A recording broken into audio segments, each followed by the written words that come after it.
Sometimes you need your data outside the portal, for a spreadsheet, a report, or to hand to someone else.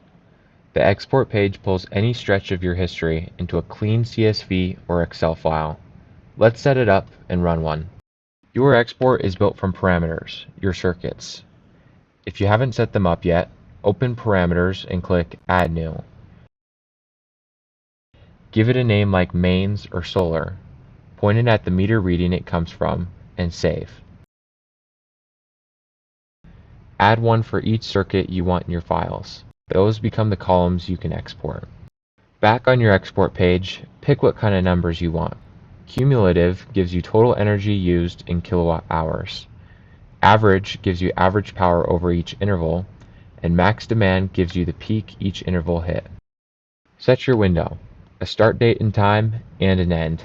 That can be a single afternoon or a whole year. It pulls exactly the range you ask for, right down to the minute. Choose your interval, how often you want a row. 1 row per minute for fine detail, or per hour or per day when you just want the big picture. Bigger intervals mean smaller, tidier files. Now check off the parameters you want in the file.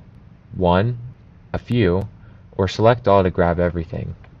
Pick CSV or Excel, give the file a name, and you're set. Hit export and your file lands in your downloads, ready to open in Excel or drop into any report. That's exports in ADM Director. Set up your circuits once, then pull any range into a spreadsheet with a couple clicks.